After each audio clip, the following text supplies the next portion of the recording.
Welcome to Rajasthan GK training. दोस्तों स्वागत है आप सभी बीएसटीसी पीटीटी के अभ्यर्थियों का राजस्थान जीके ट्रेनिंग के इस यूट्यूब चैनल पर। दोस्तों हमने कक्षा 6 की राजस्थान अध्ययन की पूरी किताब कंप्लीट कर ली है। अगर आपने वह वीडियो नहीं देखी, बहुत पहले मैंने रीट एग्जाम के समय वो वीडियो बनाई थी, तो जाकर देख लेना। नीचे डिस्क्रिप्शन बॉक्स में लिंक दिया गया है पूरी प्लेलिस्ट का। एक एक पार्ट के बारे में मैंने वहां पे विस्तार पूर्वक पढ़ाया हुआ हूं। ठीक है, तो दोस्तों अब बात करते हैं कक्षा 7वीं से। ठीक है, कक्षा 7 के पहले पार्ट से बात करेंगे आज वन एवं वन्य जीव संरक्षण के बारे में। ठीक है, ये टॉपिक बीएसटीसी पीटीटी के लिए बहुत ही इंपॉर्टेंट है। इस तरह से हम कक्षा 7, 8, 9, 10 और 11, 12 के टॉपिक को लेकर हम पूरी तैयारी आसानी से कर सकते हैं। तो मैंने इस किताब को अच्छा चुना है दोस्तों। तो आप भी अगर आप खरीदना चाहते हो इस किताब को, तो जाके अपनी नजदीकी शॉप से आप इस किताब को खरीद सकते हो और हमारे साथ साथ इसका रिवीजन कर सकते हो। तो चलिए दोस्तों शुरुआत करते हैं। पीटीटी बीएसटीसी के लिए इंपॉर्टेंट वीडियो होने वाली है। वीडियो को लाइक शेयर कमेंट करके जरूर जाना कि आपको यह वीडियो कैसी लगेगी। ठीक है, तो चलिए शुरुआत करते हैं। तो बात करेंगे आज कक्षा 7 का पहला टॉपिक। उसका पहला टॉपिक का नाम है वन एवं वन्य जीव एवं संरक्षण। ठीक है, वन वन्य जीव एवं संरक्षण। ठीक है, चलिए कक्षा 7 का पहला टॉपिक है, तो वीडियो को लाइक शेयर जरूर कर देना। तो शुरुआत करते हैं इस टॉपिक के बारे में दोस्तों। बहुत ही डिटेल से पढ़ाने वाला हूं, बहुत ही इंपॉर्टेंट टॉपिक है दोस्तों। ठीक है, यहां से आपके एग्जाम में जरूर प्रश्न बनेंगे दोस्तों। ठीक है, इस तरह से हम एक एक टॉपिक करके सभी पार्टों को कंप्लीट करेंगे। ठीक है, तो चलिए दोस्तों, आप सबको पता होना चाहिए कि वन प्रकृति के द्वारा प्रदत्त अमूल्य उपहार है। ठीक है, यह हमें पता है कि वन प्रकृति के द्वारा प्रदत्त अमूल्य उपहार है। ठीक है, पेड़ पौधे हमें शुद्ध हवा देने के साथ वर्षा में भी सहयोग करते हैं। बिल्कुल, वन आजीविका के साधन होते हैं। बिल्कुल, आपसे पूछ सकता है वन किसके साधन होते हैं, तो आजीविका के साधन होते हैं वन। ठीक है, आपके दोस्तों आपके 6 से लेकर के 12वीं तक की जो किताबें होती है राजस्थान अध्ययन की, वे इनफ है। आपको इससे बाहर कुछ नहीं जाने वाला। तो मैं भी आपको यही पढ़ाऊंगा दोस्तों। ठीक है, मैं इससे बाहर आपको कुछ नहीं पढ़ाऊंगा। देखना, इससे ही प्रश्न बनेंगे आपके, इससे ही पेपर आपका सेट होगा, चाहे आप राजस्थान की किसी भी प्रतियोगी परीक्षा की तैयारी क्यों ना कर ले दोस्तों। ठीक है, चलिए अब बात करते हैं। और तो वनों का आर्थिक महत्व उनसे प्राप्त होने वाले उत्पादन से होता है। ठीक है, बिल्कुल होता है।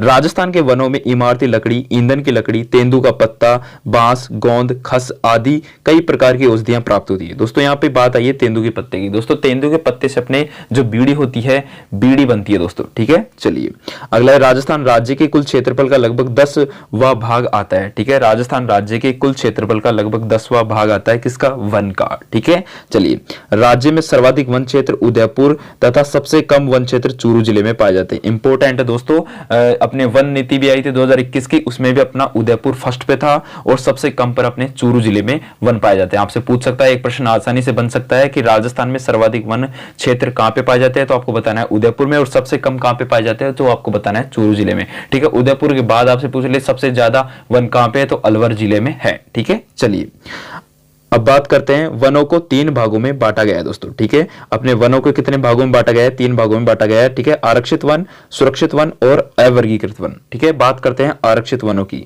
तो यह वन सरकारी नियंत्रण में आते हैं। ठीक है, पशु चराने व लकड़ी काटना प्रतिबंधित होता है। ये कुल वन क्षेत्र के 1/3 में अधिक हैं। ठीक है, 1/3 से अधिक होते हैं। ठीक है, आरक्षित देखिए दोस्तों, वनों को 3 भागों में बांटा जाता है। ठीक है, वनों को 3 भागों में बांटा जाता है। पहला है आरक्षित वन। आरक्षित वन में क्या होता है, यह वन सरकारी नियंत्रण में आते हैं। ये वन होते हैं जो सरकारी नियंत्रण में आते हैं। पशु चराने व लकड़ी काटना प्रतिबंधित होता है। हम यहाँ पे ना तो पशु चरा सकते हैं और ना ही इनमें से कोई लकड़ी काट सकते हैं। ठीक है, ये कुल वन क्षेत्र के 1/3 से अधिक है। ठीक है, ये वन क्षेत्र के 1/3 से अधिक अपने राजस्थान में। ठीक है, अब बात करते हैं सुरक्षित वन। यह वन भी सरकारी नियंत्रण में आते हैं। इस क्षेत्र में लकड़ी काटने व पशुओं को चराने की अनुमति दी जाती है। ठीक है, सुरक्षित वनों में क्या होता है, ये सरकारी नियंत्रण में तो आते हैं, लेकिन इसमें क्या होता है, लकड़ी काटने के लिए व पशु चराने की अनुमति दे दी जाती है, यानी कुछ समय के लिए। ठीक है, जैसे आप 1 महीने आप देसी बबूल वगैरह को काट सकते हैं आसानी से। ठीक है, कई बार ऐसा होता है, हमने देखा भी है। ठीक है, और इस प्रकार के कुल वन क्षेत्र के आधे से अधिक क्षेत्रफल फैले हुए हैं राजस्थान में। राजस्थान के आधे से अधिक क्षेत्र पर अपने सुरक्षित वन फैले हुए हैं, जिनमें सरकार क्या कहती है, अनुमति प्रदान कर देती है। जाओ आप आसानी से पशु चरा सकते हो और अपनी थोड़ी बहुत लकड़ियां भी काट सकते हो, सूखी लकड़ी, ना कि गीली लकड़ी। गीली लकड़ियों में ऐसे पेड़ पौधों को, अवांछित पेड़ पौधों को काटा जाता है दोस्तों, ठीक है, जो किसी भी काम के नहीं होते, वो पर्यावरण को नुकसान पहुंचाते हैं, ऐसे वनों को काटा जाता है। चलिए अब बात कर लेते हैं अवर्गीकृत वनों के बारे में। अवर्गीकृत वन क्या होते हैं दोस्तों? अवर्गीकृत वन इस श्रेणी में वे वन होते हैं जहां पशु चराने एवं लकड़ी काटने पर किसी भी तरह का सरकारी प्रतिबंध नहीं होता, ठीक है, ना तो किसी प्रकार का सरकारी प्रतिबंध होता है, ना ही लकड़ी काटने पर प्रतिबंध होता है, ठीक है। अरावली पर्वतमाला राजस्थान के दो भागों में विभाजित करती है, ठीक है। जलवायु, धरातलीय स्वरूप, वर्षा की मात्रा एवं मिट्टियों की विभिन्नता वनस्पति को प्रभावित करने वाले प्रमुख कारक हैं, ठीक है। आपसे पूछ सकता है कि अपने वनस्पति, राजस्थान की वनस्पति को प्रभावित करने वाले कारक कौन कौन से हैं, तो आपको बताना है दोस्तों, जलवायु हो गया, धरातलीय स्वरूप हो गया और वर्षा की मात्रा एवं मिट्टियों की विभिन्नता ही अपने राजस्थान में वनस्पति को प्रभावित करने वाले प्रमुख कारणों में से एक है, ठीक है। यहां से एक प्रश्न आपका बन सकता है इंपोर्टेंट, ठीक है। और ये एक प्रश्न यहां से बन सकता है कि अरावली पर्वतमाला राजस्थान को दो भागों में विभाजित करती है, ठीक है। ऐसी कौन सी पर्वतमाला है जो राजस्थान को दो भागों में विभाजित करती है, तो आपको बताना है अरावली पर्वतमाला, ठीक है। चलिए दोस्तों अब बात कर लेते हैं भौगोलिक दृष्टि से वनों का वर्गीकरण, ठीक है। भौगोलिक दृष्टि से वनों का वर्गीकरण की बात करें तो राजस्थान में भौगोलिक दृष्टि से 3 प्रकार के वन पाए जाते हैं, ठीक है। राजस्थान में भौगोलिक दृष्टि से 3 प्रकार के वन पाए जाते हैं। पहला है उष्ण कटिबंधीय कटीले वन, ठीक है, उष्ण कटिबंधीय कटीले वन। अब बात करते हैं उष्ण कटिबंधीय कटीले वनों के बारे में।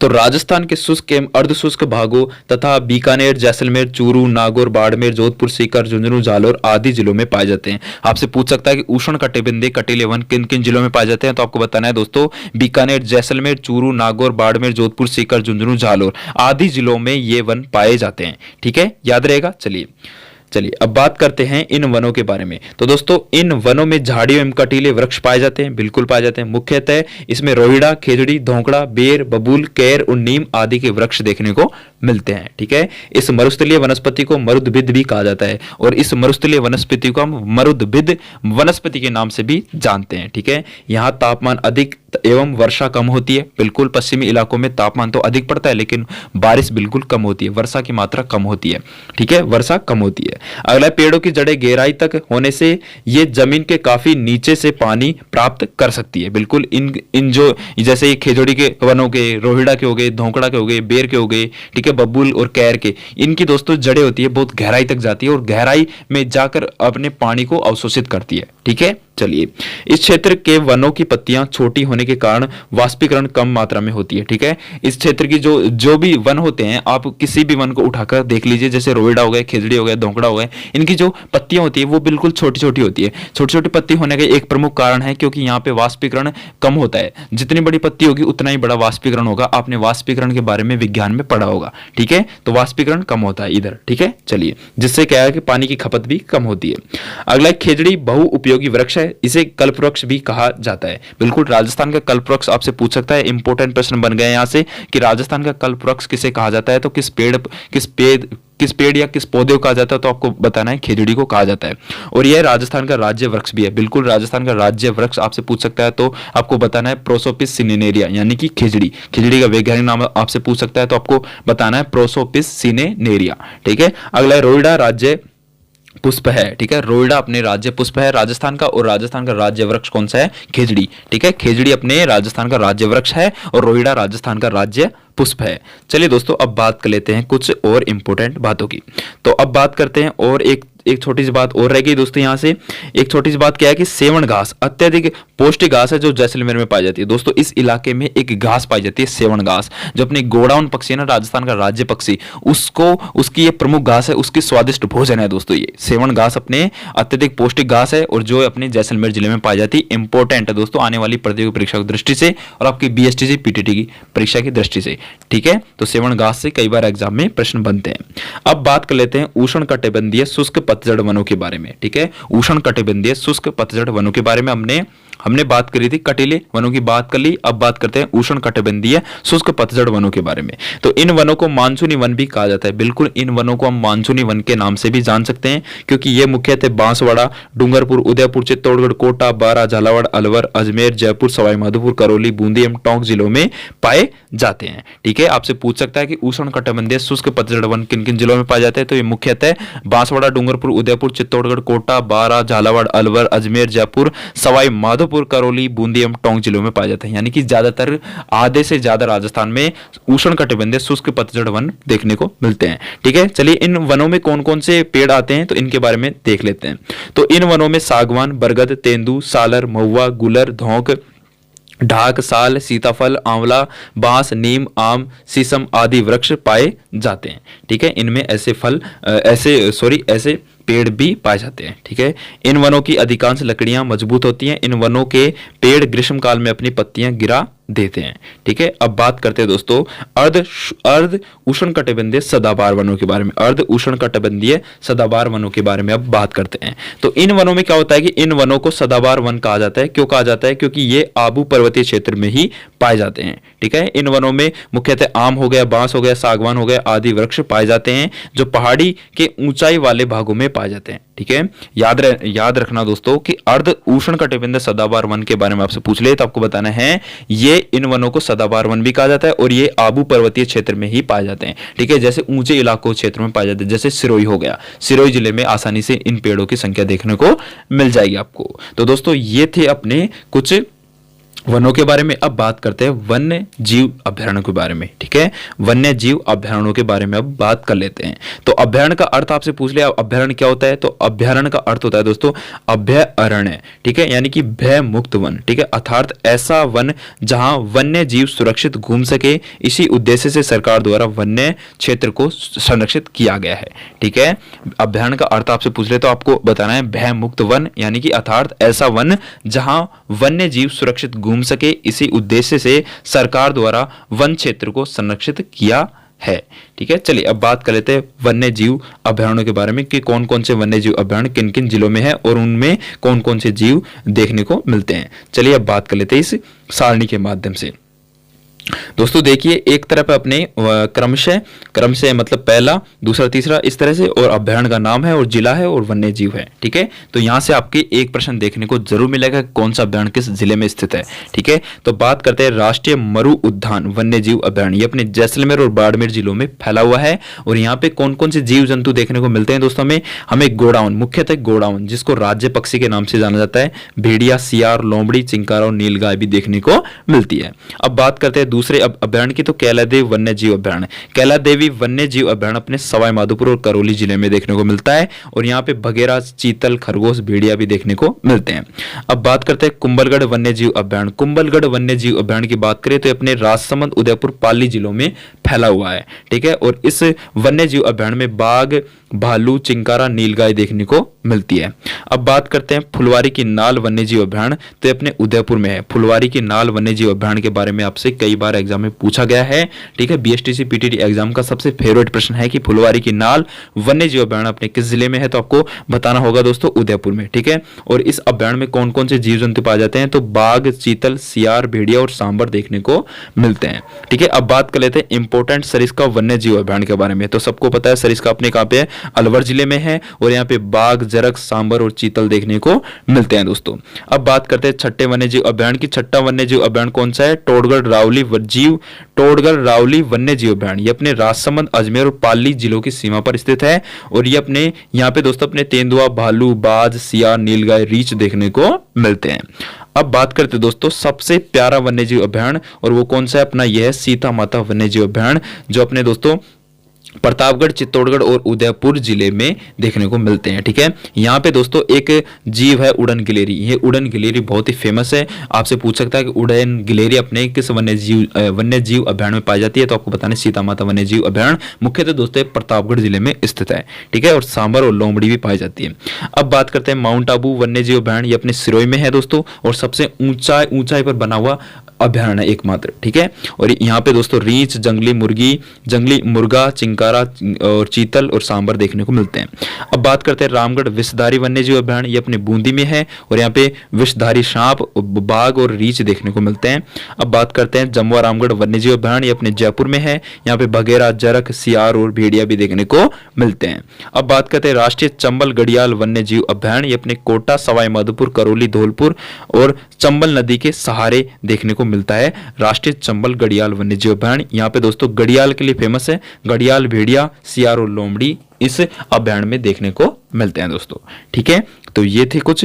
अब बात करते हैं, ये देख सकते हैं दोस्तों आप, अब इनके बारे में कुछ डिटेल से इनके बारे में बात करते हैं दोस्तों। बात करें राजस्थान का राज्य पशु चिंकारा के बारे में। ठीक है, ये अपने चिंकारा की फोटो है और ये अपने राजस्थान का राज्य पशु ऊंट की फोटो देखने को मिल रही है। चलिए अब बात करते हैं कुछ और वन्यजीव अभयारण्यों के बारे में।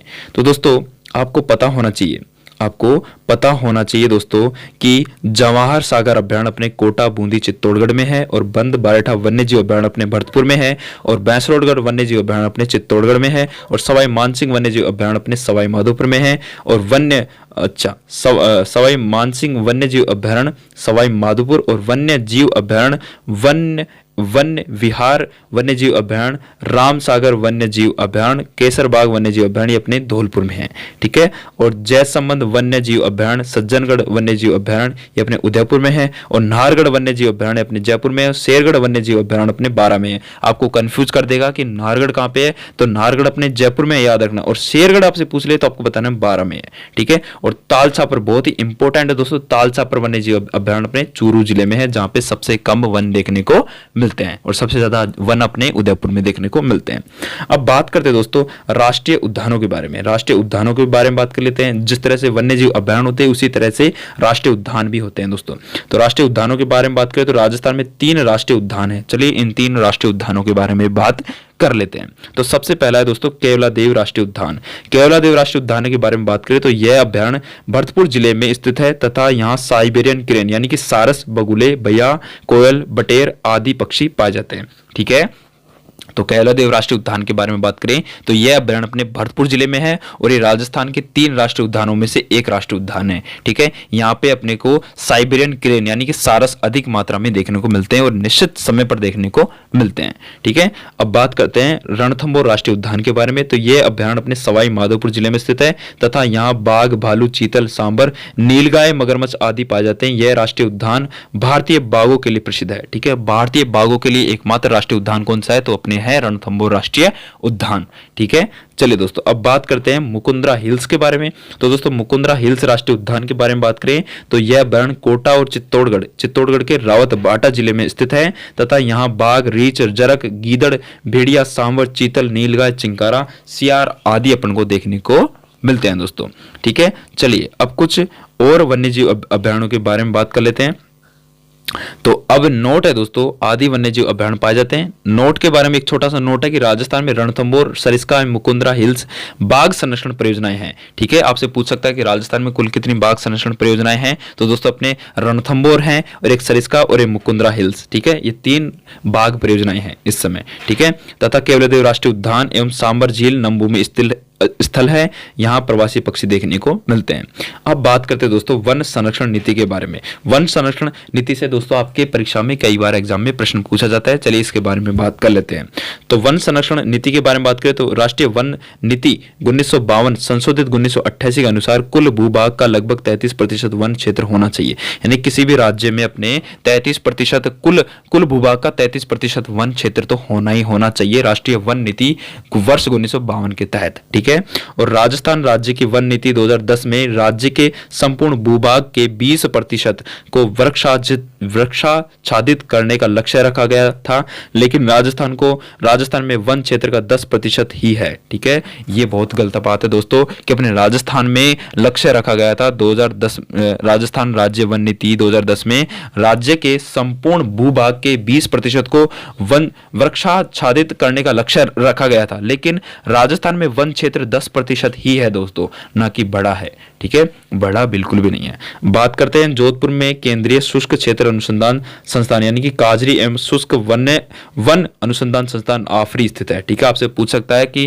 केंद्रीय शुष्क क्षेत्र अनुसंधान संस्थान कहां पे है, यानी कि काजरी का मुख्यालय कहां पे है, तो आपको बताना है जोधपुर में। और पूछ सकता है कि शुष्क वन अनुसंधान संस्थान यानी कि आफरी कहां पे है, तो ये भी अपने जोधपुर में है दोस्तों। ठीक है, ये प्रश्न आपकी एग्जाम के लिए इंपॉर्टेंट है। शुष्क वन अनुसंधान संस्थान कहां पे है, यानी कि आफरी की फुल फॉर्म है शुष्क वन अनुसंधान संस्थान, ये अपने जोधपुर में है। ठीक है, और केंद्रीय शुष्क क्षेत्र अनुसंधान संस्थान ये अपने जोधपुर में है। चलिए अब कुछ इंपॉर्टेंट बात करते हैं। तो राजस्थान के जोधपुर जिले में खेजड़ली गांव के गांव में ठेकेदारों द्वारा वृक्षों को काटा जा रहा था, इन्हें बचाने के लिए उस क्षेत्र के लोगों ने विरोध किया था। बिल्कुल अमृता देवी के बारे में आप सबने पढ़ रखा है, उसी के बारे में है। ठीक है, अमृता देवी के नेतृत्व में 1730 ईस्वी में 363 स्त्री पुरुषों ने वनों को बचाने के लिए वृक्षों से लिपट कर बलिदान दिया था, बिल्कुल दिया था। अमृता देवी की इस स्मृति में यहाँ एक मृग उपवन स्थापित किया गया है। प्रतिवर्ष भाद्र शुक्ल पक्ष की एक दशमी को यहाँ विश्व का एकमात्र वृक्ष मेला लगता है। जो इंपोर्टेंट है, पूछ सकता है कि विश्व का एकमात्र वृक्ष मेला कहाँ पे लगता है, तो दोस्तों ये अपने अमृता देवी की याद में कहाँ पे लगता है, ये अपने जोधपुर जिले में खिजड़ली गांव में देखने को मिलता है। चलिए दोस्तों, तो ये हो गया अपना पहला पार्ट, कक्षा 7 का पहला पार्ट, जिसका नाम था वन्य जीव एवं संरक्षण। ये अपना कंप्लीट हो चुका है। चलिए इसके कुछ प्रश्न उत्तरों को हल करने की कोशिश करते हैं और आपको बताना होगा। मैं कुल 18 प्रश्न आपके सामने रखूंगा, देखता हूं कि आपकी तैयारी यानी कि आपने कितना ध्यान दिया है, तो देखते हैं कितने प्रश्नों को हल कर पाते हैं आप। ठीक है, तो चलिए बात करते हैं पहले प्रश्न की। तो पहला प्रश्न आपकी स्क्रीन के सामने दोस्तों, पहला प्रश्न क्या कह रहा है कि राष्ट्रीय वन नीति वर्ष 1952 संशोधित 1988 के अनुसार कुल भूभाग का वन क्षेत्र होना चाहिए। तो बिल्कुल दोस्तों कितना होना चाहिए, 33% होना चाहिए। ऑप्शन नंबर ए बिल्कुल राइट आंसर आ जाएगा। अगला दूसरा प्रश्न, केंद्रीय शुष्क क्षेत्र अनुसंधान संस्थान यानी काजरी एवं शुष्क वन अनुसंधान संस्थान आफरी किस जिले में स्थित है? बिल्कुल अपने जोधपुर जिले में स्थित है। अभी हमने बात की है, लगभग अभी की है, अभी बात की है। अगला है कि राजस्थान राज्य के कुल क्षेत्रफल का लगभग कितना भाग वन क्षेत्र में आता है? तो राजस्थान राज्य के कुल क्षेत्रफल का लगभग कितना भाग अपने वन क्षेत्र में आता है? तो दोस्तों आप सबको पता होना चाहिए, और ये अभी हमने बात की है, लगभग 10% यानी कि 10वां भाग अपने राजस्थान में वन क्षेत्र में आता है, वन क्षेत्र के अंतर्गत आता है। बहुत कम, यानी कि 100 में से 10% भाग ही सिर्फ अपने वन क्षेत्र से घिरा हुआ है राजस्थान का। 90% बिल्कुल खाली पड़ा हुआ है, सपाट।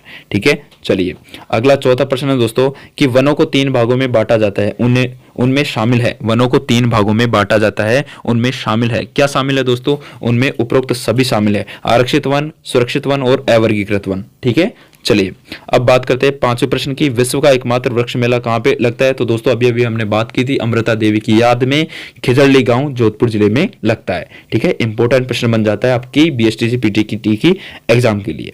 चलिए अब बात करते हैं अगले प्रश्न की कि राज्य में सर्वाधिक तथा सबसे कम वन क्षेत्र किन जिलों में है? दोस्तों सबसे पहले तो बताना है सर्वाधिक किस जिले में है और फिर बताना है सबसे कम किस जिले में है। तो दोस्तों आप सबको पता होना चाहिए, ये अपने सर्वाधिक वन क्षेत्र आपसे पूछ रहे ना, तो अभी हमने जस्ट सबसे पहले पार्ट को शुरू होते हमने बात की थी कि सर्वाधिक वन क्षेत्र अपने किस जिले में देखने को मिलते हैं दोस्तों। तो दोस्तों सर्वाधिक वन क्षेत्र आपसे पूछ रहे ना, तो आपको बताना है कहां पे, ये अपने उदयपुर में, और सबसे कम अपने चूरू जिले में देखने को मिलते हैं। ठीक है, अगला है कि राजस्थान में सदाबहार वन कहां पर पाए जाते हैं? दोस्तों राजस्थान में सदाबहार वनों की बात करें तो दोस्तों राजस्थान में सदाबहार वन अपने माउंट आबू क्षेत्र में पाए जाते हैं, यानी कि सिरोही के माउंट आबू क्षेत्र में देखने को मिलते हैं। अभी हमने बात की थी। ठीक है, चलिए अब बात कर लेते हैं कि राजस्थान का राज्य पक्षी कौन सा है? तो राज्य पक्षी के बारे में आपने अभी हमने बात की थी इस प्रश्न के बारे में, और मैंने आपको कहा था कि इंपॉर्टेंट है, इसको याद रखना। तो अपने, मुझे आशा कि आपने इसका सही जवाब दिया होगा। तो अपने गोडावन अपने राजस्थान राज्य का राज्य पक्षी है। अगला 9वां प्रश्न है कि राजस्थान का राज्य पशु यानी कि वन्य जीव कौन सा है? तो सबको पता है राज्य पशु कौन सा है राजस्थान का, तो राज्य पशु के बारे में पूछ ले आपको तो आपको बताना है दोस्तों अपने चिंकारा है। ठीक है, राज्य पशु यानी कि वन्य जीवों में से। ठीक है, वैसे तो ऊंट भी है। ठीक है, चलिए अगला प्रश्न दोस्तों कि राजस्थान का राज्य वृक्ष कौन सा है? तो राज्य वृक्ष के बारे में बात करें तो सबको पता है दोस्तों खेजड़ी राजस्थान का राज्य वृक्ष है, जिसको राजस्थान का कल्प वृक्ष के नाम से भी जाना जाता है। सॉरी दोस्तों, खेजड़ी है, रोहिड़ा पे टिक हो गया, खेजड़ी है। ठीक है, अगला है 11वां प्रश्न, राजस्थान का राज्य पशु पालतू पशु कौन सा है? तो पालतू पशु के बारे में बात करें तो पालतू में आता है दोस्तों अपने ऊंट। ठीक है, और अपने चिंकारा कौन सी में आता है? चिंकारा दोस्तों अपने आता है वन्य जीवों में। ठीक है, तो चिंकारा वन्य जीवों के बारे में पूछ रहे तो आपको बताना है चिंकारा, और पालतू पशु में पूछ रहे तो आपको बताना है ऊंट के बारे में। चलिए कुछ प्रश्न और रह गए हैं। 12वां प्रश्न है कि राजस्थान का कल्प वृक्ष कौन सा है? तो अभी हमने बात की थी खेजड़ी राजस्थान का कल्प वृक्ष है। अगला है कि राजस्थान का राज्य पुष्प कौन सा है? तो राजस्थान का राज्य पुष्प के बारे में आपसे पूछ रहे तो आपको बताना होगा दोस्तों कौन सा राजस्थान का राज्य पुष्प आपसे पूछ रहे तो रोहिड़ा अपने राजस्थान का राज्य पुष्प देखने को मिलता है। ठीक है, चलिए अगला प्रश्न आप सबके सामने दोस्तों कि सेवन घास किस जिले में पाई जाती है, जो अपने गोडावन पक्षी के लिए बहुत ही अच्छी घास मानी जाती है दोस्तों, अपने जैसलमेर जिले में देखने को मिलती है सेवन घास। अगला प्रश्न दोस्तों कि राजस्थान में राष्ट्रीय उद्यान है, तो राजस्थान में राष्ट्रीय उद्यान कहां पे है, तो सबको पता है दोस्तों राजस्थान में राष्ट्रीय उद्यान है तो दोस्तों सभी के सभी केवलादेव राष्ट्रीय उद्यान, रणथंभौर राष्ट्रीय उद्यान, मुकुंदरा हिल्स राष्ट्रीय उद्यान, यानी कि ये सभी के सभी अपने राजस्थान के राष्ट्रीय उद्यान है। अगला है कि साइबेरियन क्रेन यानी कि सारस किस उद्यान में पाए जाते हैं, तो दोस्तों 16 प्रश्न का राइट आंसर आप सबको पता है अपने कहां पे पाए जाते हैं, तो साइबेरियन सारस अपने कहां पे पाए जाते हैं, केवलादेव राष्ट्रीय उद्यान, ये अपने कहां पे भरतपुर जिले में है। ठीक है, यहाँ पे साइबेरियन सारस यानी कि क्रेन देखने को मिलते हैं। और अगला इंपॉर्टेंट प्रश्न है प्यारे साथियों कि 17 प्रश्न है कि उड़न गिलहरी किस अभ्यारण्य में पाई जाती है, तो उड़न गिलहरी के बारे में बात करें तो सीता माता वन्य जीव अभ्यारण्य में, जो अपने कहां पे प्रतापगढ़ जिले में है, प्रतापगढ़ जिले में है, मुख्यतः प्रतापगढ़ जिले में ही है जहां पे अपने उड़न गिलहरी देखने को मिलती है।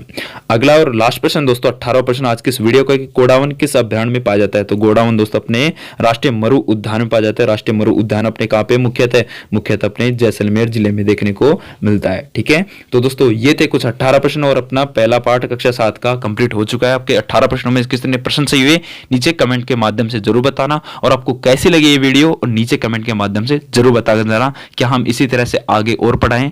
थैंक यू, धन्यवाद।